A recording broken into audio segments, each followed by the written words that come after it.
السلام علیکم۔ افغان پناہ گزینوں کی واپسی کا عمل بہت تیزی سے جاری ہے۔ ہر روز تقریباً 2000 سے 3000 افغان پناہ گزین اپنے ملک واپس جا رہے ہیں۔ یہ پناہ گزین پاکستان کے مختلف علاقوں میں ٹھہرے ہوئے تھے۔ زیادہ کنسنٹریشن خیبر پختونخوا کے علاقے میں، پھر بلوچستان کے علاقے میں، پھر پنجاب، سندھ اور گلگت بلتستان کے اندر یہ مختلف علاقوں میں موجود تھے۔ ان کے لیے ابتدائی طور پر کیمپ قائم کیے گئے تھے۔ اب جبکہ فیڈرل گورنمنٹ نے ستمبر کے اندر بتا دیا تھا کہ اب یہ مزید کیمپ قائم نہیں رہ سکیں گے اور یہ 46 سے زیادہ کیمپ جو پاکستان کے مختلف علاقوں میں تھے ان کے لیے ڈیڈ لائنز دے دی گئی تھی۔ اب یہ ڈیڈ لائنز مکمل ہو چکی ہیں اور ایک ایک کر کے ان کیمپوں کو مسمار کیا جا رہا ہے۔ کراچی میں جو قائم کیمپ تھے ان کو تو اکتوبر میں ہی مسمار کر دیا گیا تھا۔ اس کے بعد ڈیرہ اسماعیل خان میں 21 دسمبر سے ایک اور کیمپ جو رٹا کلاچی میں قائم تھا اس کو بھی آہستہ آہستہ مسمار کیا جا رہا ہے۔ وہ تمام کے تمام وہاں پر جو لوگ موجود تھے وہ خالی کر کر جا چکے ہیں، زیادہ طور پر رضاکارانہ طور پر واپس گئے۔ تو اس کے بعد اس کیمپ کو مسمار کیا جا رہا ہے۔ وہاں پر جو عمارتیں تھیں، وہاں جو سٹرکچر تھے، جو لوگوں نے خیمے بنا رکھے تھے، جو لوگوں نے ٹیمپریری سٹرکچرز بنا رکھے تھے، ان کو ایک ایک کر کے مسمار کیا جا رہا ہے۔ اس کے علاوہ خیبر پختونخوا کے مختلف علاقوں میں جو کیمپ تھے ان کی مسماری کا عمل بھی جاری ہے۔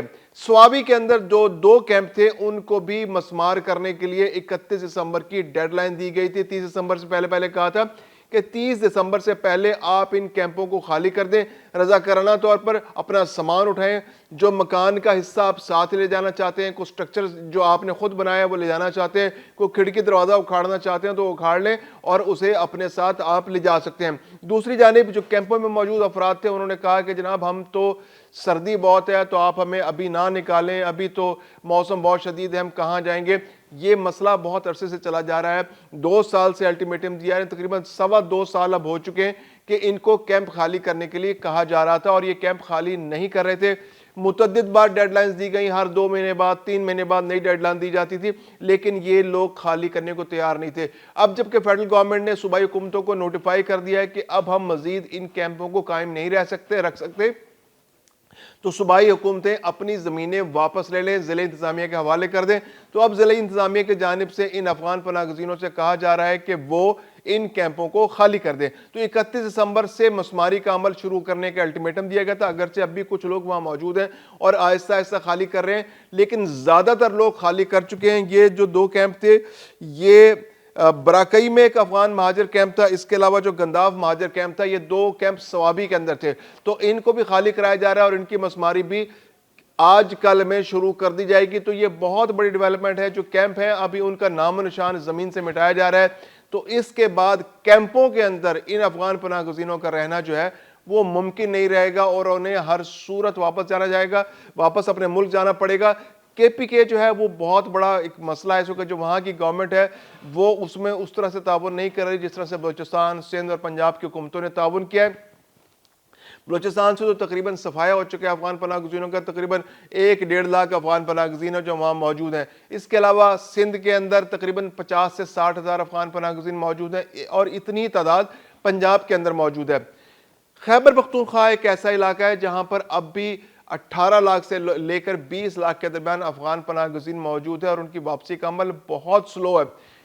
پاکستان نے سال 2025 کے اندر 10 لاکھ سے زائد افغان پناہ گزینوں کو ان کے ملک واپس بھیجا ہے، تمام صوبوں سے صفایا ہو چکا ہے اور اگر حساب لگایا جائے 2023 سے لے کر اب تک تقریباً 18.5 لاکھ افغان پناہ گزین اپنے ملک واپس جا چکے ہیں۔ ان 18.5 لاکھ میں زیادہ تر تعداد بلوچستان سے واپس گئی ہے، اس کے بعد KPK سے واپس گئے، پنجاب سے صفایا ہو گیا، سندھ سے بھی تقریباً صفایا ہو چکا ہے۔ ان افغان پناہ گزینوں کا بہت تھوڑی تعداد میں موجود ہے اور اب وہ چھپتے پھر رہے ہیں اور انہیں ہر صورت واپس جانا ہوگا کیونکہ صوبائی حکومتیں اس معاملے میں بہت شدید ایکشن لے رہی ہیں اور کسی طرح کی رعایت نہیں برتی جا رہی۔ سندھ کے اندر یہ افغان پناہ گزین جو ہیں یہ اب کراچی سے مائیگریٹ کر کے سندھ کے مختلف علاقوں میں جا کر جو چھوٹے شہر ہیں ان کے آس پاس خیمہ بستیاں بنانا چاہ رہے ہیں اور وہاں پر آباد ہونا چاہ رہے ہیں، یا پر مختلف علاقوں میں چھپنے کی کوشش کر رہے ہیں۔ لیکن چونکہ صوبائی حکومتوں کی جانب سے بہت شدید احکامات ہیں کہ ان کو مکان کرائے پر نہیں دینا، تو اب ان کے لیے بچنا مشکل ہے۔ یہ ذکر تو ہو گیا افغان پناہ گزینوں کا۔ اب تھوڑا ذکر کر لیتے ہیں کہ افغانستان کا جو رویہ ہے اس کی وجہ سے جو اس کے پڑوسی ممالک ہیں ان کے رویے میں بھی بہت بڑی تبدیلی سامنے آ رہی ہے۔ سال 2021 تک سب لوگوں کا خیال تھا کہ افغانستان ایک نیا افغانستان بننے جا رہا ہے، طالبان اپنے سابقہ رویے میں تبدیلی لائے گا اور جو دہشت گردی کی پشتبانی وہ کرتا رہا ہے اور وہ پشت پناہی کرتا رہا ہے، اس میں اب تبدیلی آئے گی۔ لیکن افغانستان نے اپنے رویے میں کوئی تبدیلی پیدا نہیں کی۔ 2021 تک جو پڑوسی ممالک تھے، جو سینٹرل ایشین کنٹریز تھی، Uzbekistan, Tajikistan, China, Iran, Pakistan, روس، ان سب کا خیال تھا کہ اب افغانستان کے اندر انویسٹمنٹ کی جائے گی، افغانستان کو انگیج کیا جائے گا، افغانستان کو اپنے ساتھ پارٹنر بنایا جائے گا اور مختلف پروجیکٹس وہاں شروع کیے جائیں گے، کیونکہ فورن ڈائریکٹ انویسٹمنٹ افغانستان کے اندر نہ ہونے کے برابر تھی۔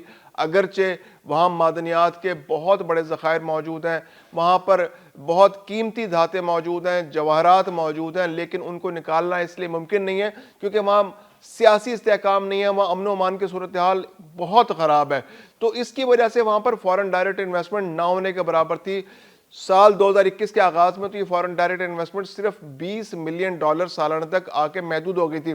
اس کے بعد بھی اس میں اضافہ جو توقع کی جا رہی تھی کہ چین، پاکستان، روس، ازبکستان، تاجکستان، رشیا، ایران، یہ ممالک ایسے ہیں جو پوٹینشیل، اور قطر افغانستان کے اندر انویسٹمنٹ کریں گے، سعودی عرب اور متحدہ عرب امارات کی جانب سے توقع کی جا رہی تھی کہ وہ بھی کچھ انویسٹمنٹ کریں گے اور انڈیا بھی یہاں پہ انویسٹمنٹ کرے گا۔ لیکن جو افغانستان کا رویہ ہے، جس طرح کی غیر ذمہ دارانہ ان کا رویہ ہے اور دہشت گردی کی جس طرح سے وہ پشت پناہی کر رہے ہیں، خاص طور پر ٹی ٹی پی کی جو پشت پناہی ہے، پھر داعش وہاں موجود ہے، ISIS کے خراسانی گروپ جو ہے وہاں موجود ہے، جیش العدل وہاں موجود ہے، BLA وہاں موجود ہے، پاکستان کے اندر دہشت گردی کی کارروائیاں ہو رہی ہیں۔ صرف 2025 کے اندر 3,417 افراد شہید ہوئے ہیں، جو لوگ افغانستان سے آگے جنہوں نے پاکستان کے اندر دہشت گردی کی ہے۔ تو یہ ساری صورتحال میں جو فورن ڈائریکٹ انویسٹمنٹ ہے، اس کا جو چیپٹر ہے کلوز ہوتا نظر آ رہا ہے۔ جو 2021 کے بعد جو پلیجز کی گئی تھی، جو لوگوں نے دلچسپی ظاہر کی تھی، MOU سائن ہوئے تھے یا اس میں ڈسکشنز ہوئی تھی، تو یہ توقع کی جا رہی تھی کہ آنے والے سالوں میں 10 ارب سے زیادہ، تقریباً $11 ارب تک کی فورن ڈائریکٹ انویسٹمنٹ طالبان رجیم کے اندر، افغانستان کے اندر آئے گی۔ لیکن افغانستان کے رویے کی وجہ سے ایسا نہیں ہو سکا اور زیادہ سے زیادہ جو $300 ملین کی انویسٹمنٹ پچھلے 4 سال کے اندر ہوئی، جو بہت کم ہے، جو کسی بھی ملک کی معاشی ترقی کے لیے نہ ہونے کے برابر ہے۔ تو اب بھی جو سارا فوکس ہے ان ملکوں کا، پاکستان کا، ایران کا، ازبکستان کا، تاجکستان کا، چائنا کا، کہ اپنی سرحدوں کی حفاظت کی جائے۔ اب افغانستان سے وہ کوئی فیوچر اپنا پلان نہیں کر رہے، وہ نہیں سوچ رہے کہ یہ جو گورنمنٹ وہاں پہ طالبان رجیم موجود ہے، اس کے ساتھ کسی طرح کی کوئی پارٹنرشپ ہو سکتی ہے، وہاں کوئی تجارت ہو سکتی ہے، وہاں کوئی پروجیکٹ شروع کیے جا سکتے ہیں، وہاں انویسٹمنٹ کی جا سکتی ہے۔ ایسا کوئی پلان ان ممالک کا نہیں ہے۔ اب وہ سارے کا سارا فوکس کر رہے ہیں کہ کس طرح سے افغانستان کو لگام ڈالی جائے، افغانستان سے جو دہشت گرد آ رہے ہیں ان کو لگام ڈالی جائے، اپنی سرحدوں کی کس طرح حفاظت کی جائے، خاردار تاریں کس طرح لگائی جائے، کس طرح سے چوکیاں قائم کی جائیں، کس طرح سے اپنے فوجیوں کو اسلحہ فراہم کیا جائے، ان کو کون کون سی جو سروسز ہیں وہ فراہم کی جائیں، ان کے پاس سہولیات میسر ہوں، ان کے پاس ڈرون موجود ہوں، ان کے پاس سیٹلائٹ فیسلٹیز موجود ہوں، اور اس سارے سسٹم کو لنک کیا جائے تاکہ افغانستان سے در اندازی نہ ہو سکے، پاکستان کے اندر افغانستان سے در اندازی نہ ہو سکے، سینٹرل ایشین کنٹریز میں، واخان سے چائنا کے اندر، اور ہرات سے ایران کے اندر در اندازی نہ ہو سکے۔ تو یہ دہشت گردی کا نیٹ ورک ہے، یہ پرابلم بن چکا ہے افغانستان کے لیے، فورن ڈائریکٹ انویسٹمنٹ کی راہ میں رکاوٹ بن چکا ہے۔ اس کے علاوہ جو افغان ٹرانزٹ ہے وہ بری طرح متاثر ہے۔ پاکستان نے تو بند کر دیا، پاکستان کی جانب ہونے والی برآمدات جو 46% برآمدات تھی افغانستان کی، جو بند ہو چکی ہیں، اس سے متاثر ہو رہی ہیں۔ جو پاکستان سے جو کلیشز 11 اکتوبر 2025 کو ہوئے، اس کے بعد سے پاکستان نے وہ افغانستان سے چمن بارڈر، طورخم بارڈر بند کر دیا۔ اب انڈیا کے لیے جو ٹرانزٹ پاکستان کے تھرو ہو رہی تھی واگا بارڈر کے ذریعے، وہ بھی نہیں ہو پا رہی۔ اس کے علاوہ جو باقی ممالک ہیں، تاجکستان سے بھی پنگا لے لیا اب افغانستان نے، ازبکستان پہلے ناراض ہے، چین شاکی ہے افغانستان کے رویے سے، ایران کے تو ویسے کبھی بھی اچھے تعلقات نہیں، اور افغان پناہ گزینوں کی واپسی ایران سے بہت بڑے پیمانے پر ہو رہی ہے۔ سال 2025 کے اندر 20 لاکھ سے زائد افغان پناہ گزین ایران سے واپس آئیں۔ تو افغانستان کا رویہ جو ہے وہ سب کے لیے مشکلات پیدا کر رہا ہے، اور ہر ایک چاہ رہا ہے کہ افغان پناہ گزین جو ان کے ملکوں میں موجود تھے ان کو کسی صورت افغانستان بھیجا جائے تاکہ اپنی مشکلات کو کم کی جا سکے، اور پھر اس کے بعد اپنے بارڈرز کو سیکیور کر کے دہشت گردی کا رستہ روکا جائے۔